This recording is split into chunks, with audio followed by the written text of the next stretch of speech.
सुबह के करीब 6 बजे के आसपास का वक्त हो रहा था। 19 साल का एक लड़का जो कि अपने ही गोदाम में काम कर रहा था, बहुत तेज आवाज में गाने बज रहे थे और वो लगातार लकड़ी काट रहा था, यानी कि प्लाई काट रहा था। इसी बीच में उसकी माँ ने उसे आवाज़ दी। पहली आवाज़, दूसरी आवाज़, तीसरी आवाज़, लगातार आवाज़ पर आवाज़ लगा रही थी, लेकिन बहुत तेज साउंड था और साथ ही जो लकड़ी काट रहा था उसकी वजह से भी बहुत ज़्यादा तेज साउंड था। वो सुन नहीं पा रहा था। आखिरकार पांचवी छठी आवाज़ माँ की उसके कानों तक पहुंच जाती है। जैसे ही माँ की आवाज़ उसके कानों तक पहुंचती है, वो बहुत ज़ोर से चीखता है, चिल्लाता है। वो कहता है कि मैंने तुमसे कितनी बार मना किया है, जब मैं अपना काम करूं, जब मैं अपने प्रोजेक्ट पर काम करूं तो तब मुझे तुम रोको मत, टोको मत, लेकिन जब देखो तब तुम बीच में आ जाती हो और मेरा कंसंट्रेशन भंग कर देती हो। इसी हिसाब से 19 साल के उस लड़के ने अपनी माँ की तरफ चिल्लाते हुए ये बातचीत की।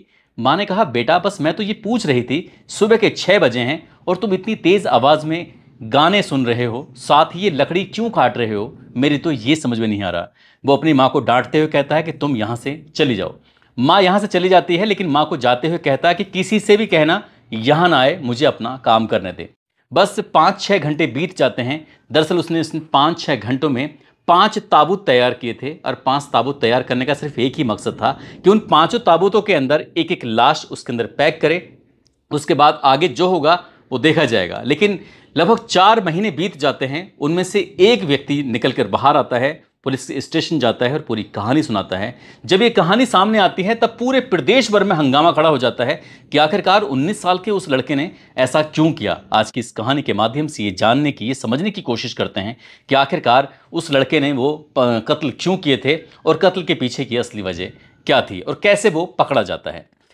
आदाब, नमस्कार, सत श्री अकाल। मैं उस्मान सैफी। आज की जो सच्ची घटना मैं आपको सुनाने जा रहा हूं, ये सच्ची घटना है पश्चिम बंगाल के ज़िला मालदा की। दरअसल मालदा की ये जिला और सत्र अदालत के न्यायाधीश सुयसु बनर्जी 17 मई 2025 को 23 साल का एक लड़का होता है, जिसका नाम आसिफ मोहम्मद होता है, उसको मृत्युदंड की सज़ा सुनाते हुए कहते हैं कि इसको तब तक फांसी के फंदे पर लटका के रखा जाए जब तक कि इसके प्राण ना निकल जाए। बस इतना था, क्योंकि इस बारे में जानने के लिए हर किसी की नज़र थी सोशल मीडिया पर टिकी हुई, ये जानने के लिए कि आखिरकार आज अदालत में जज साहब का फैसला क्या आने वाला है। क्योंकि पूरे प्रदेश भर में जब घटना हुई थी तब उस घटना ने पूरे प्रदेश में तहलका मचा दिया था, लोगों को सोचने पर मजबूर कर दिया था। दरअसल इस कहानी के बारे में शुरू से जानने की कोशिश करते हैं। ये तारीख थी 28 फरवरी 2021 की।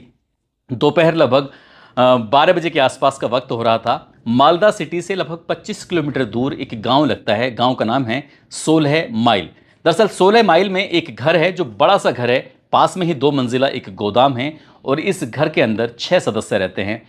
पिता हैं जिनका नाम जावेद अली है, माँ इरा बीबी जिसकी उम्र लगभग 45 साल के आसपास है, पिता की 50 साल के आसपास उम्र है, दादी की उम्र 75 साल है, नाम है अलेक जान बीबी। और बहन है जिसकी उम्र 17 साल है, नाम उसका आरिफा खातून है। बड़ा भाई नाम उसका आरिफ मोहम्मद और उम्र इसकी 21 साल होती है। छोटा भाई आसिफ जिसकी उम्र 19 साल होती है। दोपहर के 12 बजे के आसपास का वक्त हो रहा था। माँ ने कई बार आवाज़ लगाई कि खाना तैयार है और ड्राइंग रूम में आ जाओ और डाइनिंग टेबल पर खाना ये तैयार है। जब माँ ने लगातार आवाज़ लगाई, आवाज़ लगाने के बाद आखिरकार पूरे परिवार के सदस्य आ जाते हैं। एक तरफ माँ खाना लगा रही थी, दूसरी तरफ जो छोटा भाई होता है वो फ्रिज के अंदर से जूस की बोतल निकालता है। उस जूस की बोतल को निकालने के बाद अपने कमरे में जाता है और कमरे में जाने के बाद उसके पास कुछ नींद की गोलियां होती हैं और लगभग 20 गोलियां उसके अंदर डाल देता है। पान जो जूस की बोतल थी उसके अंदर डालता है। जैसे ही सबके सब लोग डाइनिंग टेबल पर अपने अपने बैठ जाते हैं, कुर्सियों पर अपना खाने के लिए इंतज़ार कर रहे थे, इसी बीच में वो बोतल को हिलाते हुए कहता है कि अभी थोड़ी देर और इसे फ्रिज में रख देता हूँ, जब खाना खाएंगे उसके बाद में जूस पी लेंगे। छोटे भाई ने कुछ इस तरह की बात कही। आराम से बैठते हैं, खाना खाते हैं और खाना खाने के बाद वो अपने बड़े भाई को हुक्म देता है। बड़े भाई से कह रहा था कि मैं थोड़ा देर से खाना खाने के लिए बैठा हूँ, इसलिए आप एक काम करो, वहाँ फ्रिज के अंदर जूस रखा है, उस जूस को निकाल दो सभी लोगों के लिए, लेकिन मेरे लिए थोड़ा निकालना और बाकी अपने हिसाब से जैसे चाहो वैसे कर लेना। ठीक वैसे ही करता है। उसका जो बड़ा भाई होता है वो फ्रिज के पास जाता है, वो जूस की बोतल निकालता है। निकालने के बाद 6 गिलासों में वो करता है और जैसे ही 6वें गिलास में वो कर रहा था, तुरंत ही छोटे भाई ने कहा कि मेरे लिए थोड़ा कम निकालना, मुझे कम पीना है, वैसे ही मैंने दिन में पी लिया था। इस तरह की बात थी। आखिरकार वो 6 के 6 गिलासों में कर दिया जाता है और सबके सब जूस पीने लगते हैं। जो सबसे छोटा वाला होता है वो अपने गिलास को उठाता है, बिना पिए वहाँ से सीधा गोदाम में जाता है और जाने के बाद अपने लैपटॉप पर इंग्लिश मूवी लगाता है और इंग्लिश मूवी लगाने के बाद आराम से कानों में लीड लगाकर देख रहा था। कुछ वक्त बीत जाता है, कुछ वक्त बीतने के बाद वापस लौट कर आता है और जैसे ही लौट कर आता है तो जो डाइनिंग टेबल है उसके बराबर कुर्सी हैं, कुर्सी पर जितने भी सदस्य बैठे हुए थे, उसकी माँ, उसके अब्बू, उसकी दादी, उसकी बहन, उसका भाई, ये सब के सब बेहोशी जैसी हालत में थे। सबके मुंह से झाग निकल रहे थे। अब वो समझ चुका था कि ये विरोध करने की स्थिति में नहीं है। इसके बाद वो दौड़ता हुआ जाता है वापस अपने गोदाम में। गोदाम में जाने के बाद जो उसने सुबह 6 बजे से लेकर दोपहर 12 बजे तक जो उसने अपना प्रोजेक्ट तैयार किया था, प्रोजेक्ट में दरअसल उसने बनाए हुए थे 5 ताबूत बनाए हुए थे। उसके लिए बाजार से लकड़ी खरीद के लाया था, पहले से ही पॉलीथीन का बड़ा सा बंडल खरीद के लेकर आया था। जब उसने ताबूत बनाए थे तो उस ताबूत में उसने ऊपर की साइड में एक सुराग भी कर दिया था ताकि उसमें पानी भर सके, और पानी को रोकने के लिए वो एक पूरा का पूरा पॉलीथीन का बंडल लेके आता है। आखिरकार वो उन्हें रख देता है लाइन से लगाने के बाद। फिर यहाँ से दौड़ता हुआ अपने घर की तरफ जाता है और घर जाने के बाद, क्योंकि गोदाम और घर दोनों एक ही उसमें हद में बने हुए हैं, क्योंकि यहाँ से उसे उस दीवार को फांदना नहीं था, दूर नहीं जाना था। जब वहाँ जाता है, जाने के बाद खड़ा हो जाता है। खड़ा होने के बाद वो इंतज़ार कर रहा था कि आखिरकार सबसे पहले किसे लेके जाऊँ।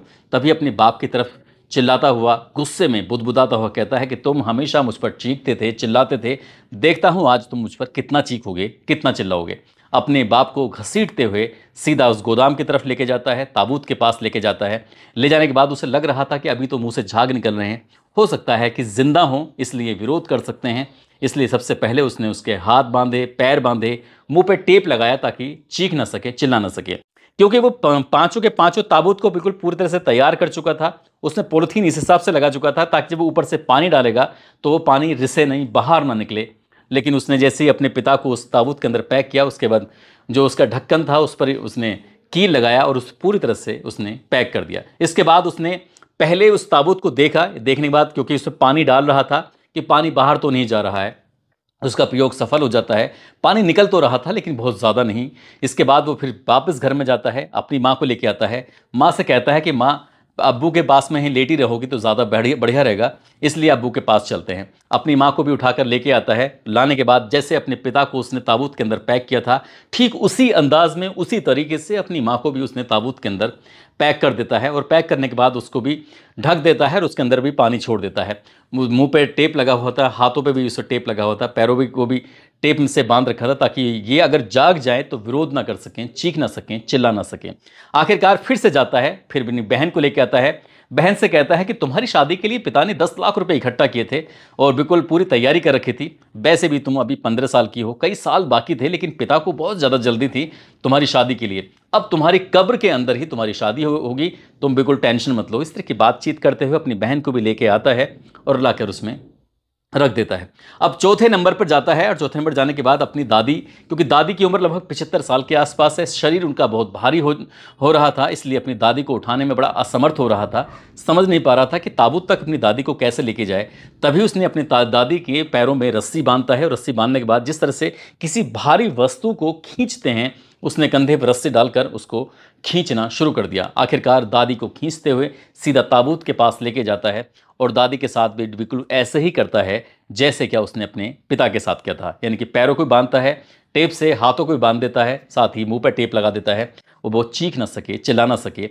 जैसे जैसे वो उसे पैक करता था, हर एक ताबूत के अंदर पानी का पाइप छोड़ दिया करता था ताकि पूरा का पूरा वो ताबूत भर जाए। इस हिसाब से उसके सबसे लास्ट में जो नंबर आता है उसके भाई का आता है। अब जैसे अपने भाई को उठाता है, भाई उसके 21 साल के आसपास होता है, खुद वो 19 साल का था, 3 साल का अंतर था, लेकिन जो भाई था वो थोड़ा मजबूत था, टिकाऊ था। उसको भी ले जाने में थोड़ी सी उसको तकलीफ होती है, मेहनत लगानी पड़ती है। आखिरकार वो अपने भाई को भी लेके जाता है और क्योंकि वो लगातार इस काम को कर रहा है, करते करते कई घंटे बीत जाते हैं, लेकिन वो थक चुका था, इसलिए अपने भाई को उसे पूरी तरह से ना वो बांध पाता है, ना ज़्यादा उस पर ध्यान दे पाता है। हालांकि बार बार उसको पीट जरूर रहा था, जब उसे उसके हाथ पैर बांध रहा था, मार रहा था, और वो कह रहा था कि जो भी कुछ मुझे इस घर में सुनने को मिला है आज तक, वो सब तुम्हारी वजह से मिला है।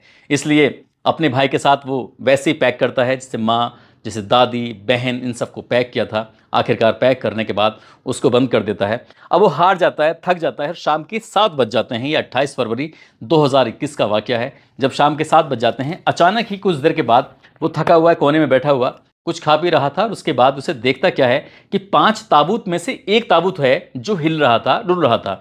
उसे लग रहा था कि ये ताबूत किस तरह की हरकत कैसे कर रहा है। तुरंत ही उसके जो ढक्कन होता है वो उसको उखाड़ता है। उखाड़ने से पहले वो घर के अंदर जाता है, एकदम से पिस्तौल लेके आता है। पिस्तौल इसलिए लेके आया था ताकि वो अगर सामने वाला विरोध करेगा तो उसे गोली मार देगा।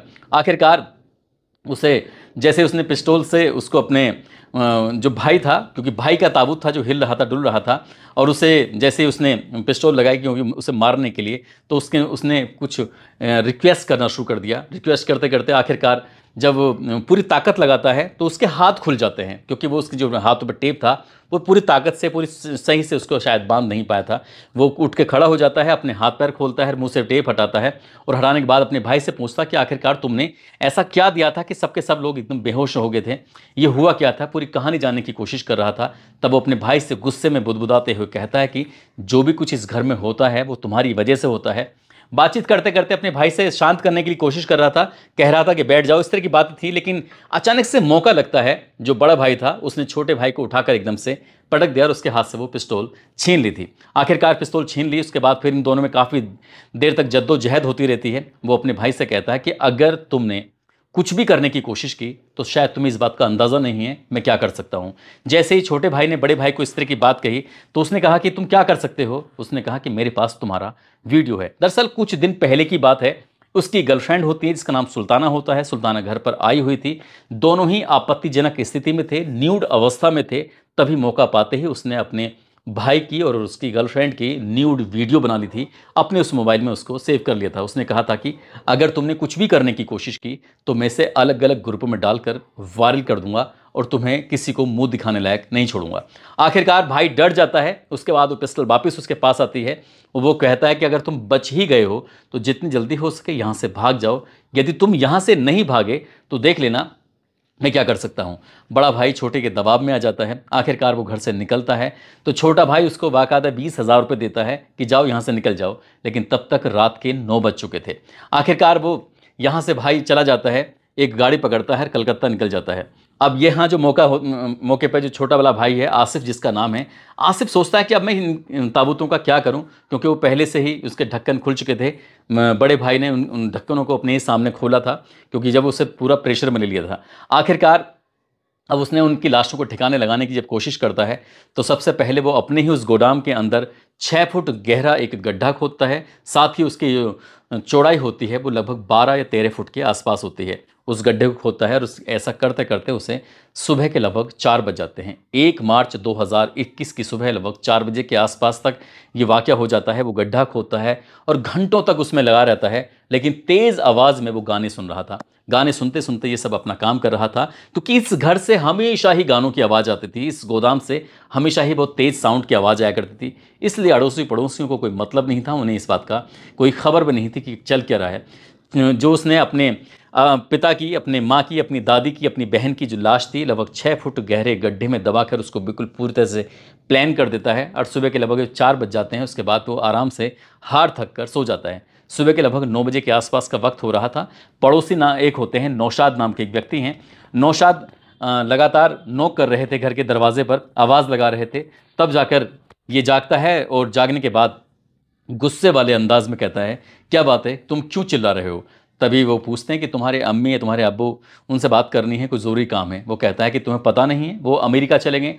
कुछ दिन पहले ही बात है। जो उसकी माँ है, उसकी माँ ने उसके हवाई जहाज़ के टिकट दिखाए थे पड़ोसी को कि हम बहुत जल्दी अमेरिका जाने वाले हैं। लगभग इस लड़के के अलावा बाकी सभी लोग अमेरिका जाने वाले थे। इसने ये कहकर पड़ोसी से फंद काटा, पीछा छुड़ाया कि मैं 6 महीने के बाद अमेरिका जाऊँगा। अगर तुम्हें माता पिता या किसी से बातचीत करनी है, जो वहाँ पहुँच जाएंगे उसके बाद में कॉल करेंगे, जितनी चाहें बात कर लेना, लेकिन मुझे बिल्कुल भी डिस्टर्ब करने की ज़रूरत नहीं है। पड़ोसी को बड़ा अजीब लग रहा था। अजीब इसलिए भी नहीं लग रहा था क्योंकि इस लड़के का व्यवहार ही सबके प्रति अजीब ही था। वो अपने आराम से चला जाता है। लेकिन उसका जो भाई है, उसका भाई के पास लगभग 1 हफ्ते के बाद फ़ोन पहुँचता है, यानी कि आरिफ के पास आसिफ का फ़ोन पहुँचता है। वो कहता है कि तुम बिल्कुल शांत रहना, जैसा मैंने कहा था। यदि तुमने कोई चालाकी करने की कोशिश की तो देख लेना, मैं तुम्हारी सारी की सारी वीडियो सोशल मीडिया पर और अलग अलग लोगों को वायरल कर दूंगा। वो डरा हुआ था, सहमा हुआ था, समझ नहीं पा रहा था। आखिरकार धीरे धीरे करके 17 दिन का समय बीत जाता है।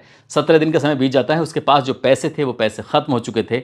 तभी उसने अपने जो झारखंड में उसके मामा रहते हैं, बरहरबा एक जगह लगती है, वहाँ शीश मोहम्मद को फ़ोन करता है, अपने मामा को। आरिफ और फ़ोन करते हुए कहता है कि मामा अगर आपको कोई एतराज़ ना हो तो क्या मैं आपके पास आ सकता हूँ? उसके मामा कहते हैं कि यार ये भी कोई पूछने की बात है, मामा के घर भी पूछने के लिए आना, पूछ कर ही आना पड़ेगा, आराम से आओ और घर वालों को लेके आओ, कोई दिक्कत नहीं, कोई परेशानी नहीं। लेकिन आरिफ वहाँ पहुँच जाता है, पहुँच ज़रूर जाता है, बिल्कुल शांत रहता था, बुझा हुआ रहता था। 4 दिन बीत जाते हैं, आखिरकार उसके मामा पूछते हैं कि यार तुम्हारे घर में किसी से बातचीत करने की कोशिश करो तो किसी का नंबर नहीं मिल पा रहा है, ना तुम्हारे अब्बू का नंबर मिलता है, ना तुम्हारी अम्मी का नंबर मिलता है और बाकी नंबर भी नहीं मिल पा रहे हैं। आखिरकार क्या मामला है? वो कहता है कि मुझे कुछ नहीं पता है, बस मैं कुछ नहीं जानता, जब मैं घर गया तो घर बंद था। कुछ इस तरह के वो बहाने कर देता है।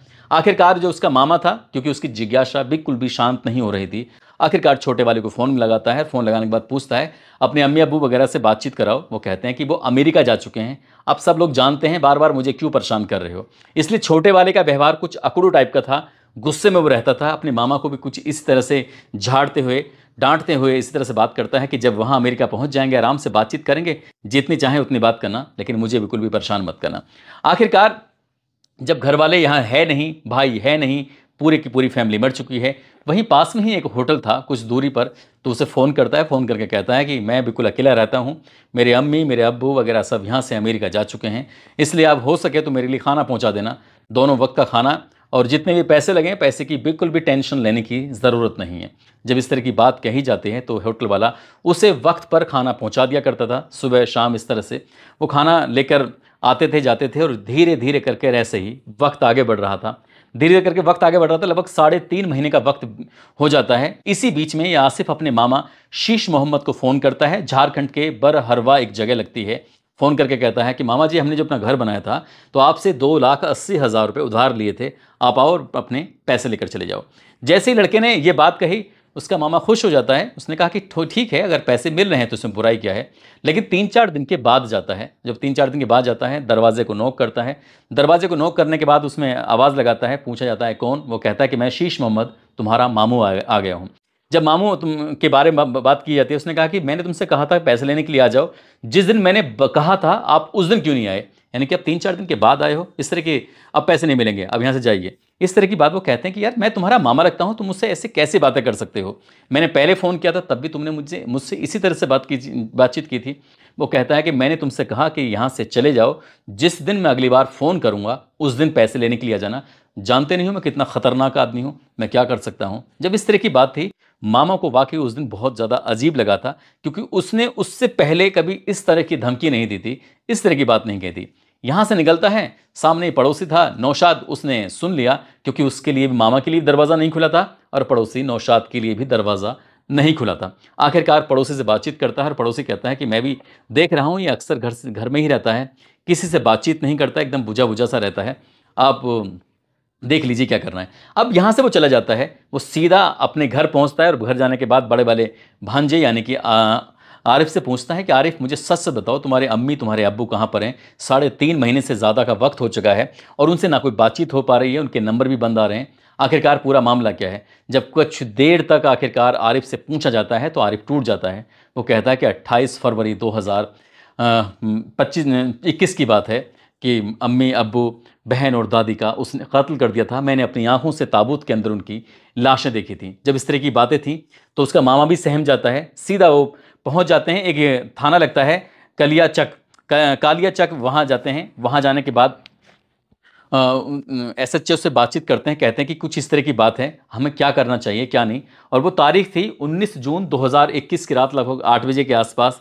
पुलिस ने पूरी कहानी जानी, उसके बाद एफआईआर वगैरह ये दर्ज कर लेते हैं। और एफआईआर दर्ज करने के बाद उस घर को, जिस घर में 16 माइन जो गांव है, उस घर में जाते हैं, उसे चारों तरफ से घेर लेते हैं और घेरने के बाद आवाज़ लगाते हैं कि तुम बाहर निकल के आओ, नहीं तो फिर हम दरवाज़ा तोड़कर अंदर आ जाएंगे।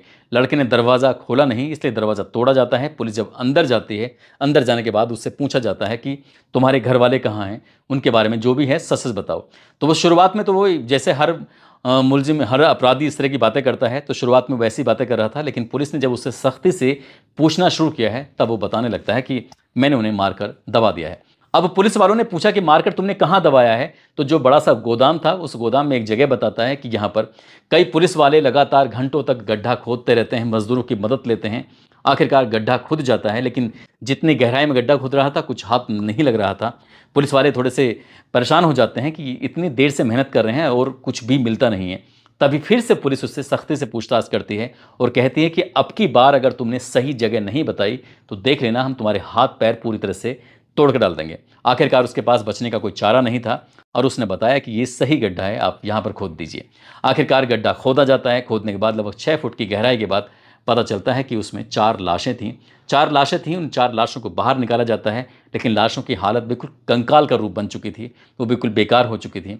उनकी जांच पड़ताल के लिए डीएनए सैंपल लिया जाता है, भेजा जाता है। डीएनए सैंपल के माध्यम से आखिरकार पता चल जाता है कि ये लाशें चारों किसकी हैं। उसकी माँ, उसके अब्बू, उसकी बहन, उसकी दादी की वो लाशें थीं। इसके बाद पूछा जाता है कि तुमने ये सब क्यों किया?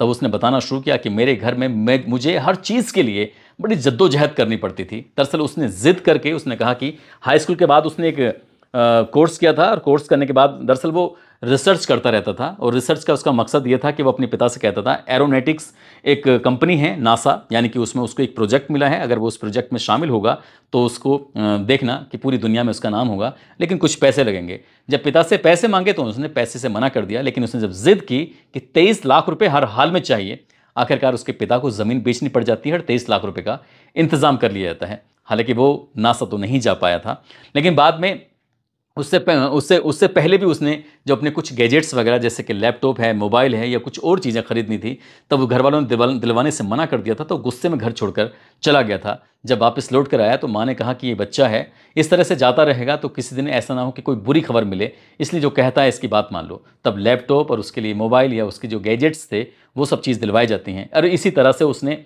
23 लाख रुपए की ज़मीन बिकवाई थी और इसी तरह से जो गोदाम था उस गोदाम को भी उसने अपने पिता से अपने नाम करा लिया था ज़िद पर। आखिरकार घर वाले उसकी ज़िद के आगे टूटते चले जा रहे थे और वो जैसा कहता था वैसे ही उसके पिता ने जो ज़मीन बेची थी 10 लाख रुपए अपनी बेटी की शादी के लिए भी इकट्ठे कर दिए थे, रख लिए थे, कहीं भविष्य में ऐसा ना हो कि ये भी पैसे ख़त्म हो जाएं।